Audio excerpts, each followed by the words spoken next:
Toya Graham spotted her 16-year-old son in a crowd of teens vandalizing and looting. Cameras captured the moment that she confronted her son. She yelled at him and struck him multiple times, and video of the moment spread quickly on TV and social media. More than 2 million people viewed her response to the attention on our Facebook page. The hashtag Mom of the Year began trending on Twitter, and today, Toya Graham, a single mom of 6, joins us only on CBS This Morning. Good morning to you, Miss Toya Graham. Good morning. So Good morning. Here's the front page of the paper this morning. It says, forget the National Guard, send in the moms. They're calling you hero mom. Do you feel like a hero mom this morning? I don't. Because what was your intention? My intention was just to get my son and have him be safe. Mm-hmm. And at that point, I knew that was, that whole thing was not safe. It wasn't safe at all. Let's go back to that morning, because you had told him, do not go down to the protests. Yes.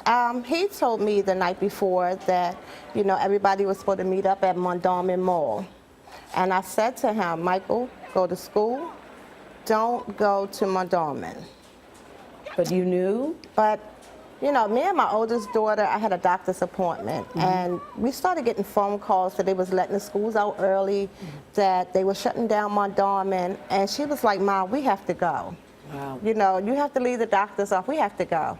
And so to get there and see the mass of polices and the helicopters, and, you know, I actually ran over to the police and I said, you know, where are the children that have to take this bus route here? But tell us when you first saw your son, Toya. Take us there. So after speaking with the police officer, and he pointed across the street from Mondawmin Mall, I stood there on the same side as the police with the shields, and they were throwing bricks. And I was like in an awe, like it was like, oh my God.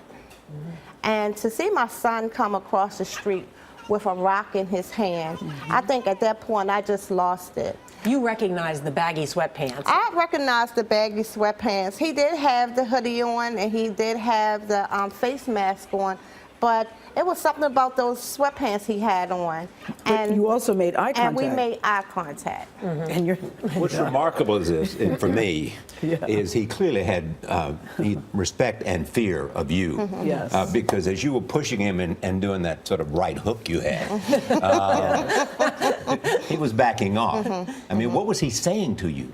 Mom, Mom, Mom, okay, Mom, okay, Mom. You know, and I was pretty much just telling him, you know, how dare you do this? I actually went to view Freddie Gray's funeral, body, and if he wanted to do that, I would allow him to. You know, even if he wanted to stay home from school to go to the funeral, I would allow him to do that. But for him to do what he was doing, it was just unacceptable.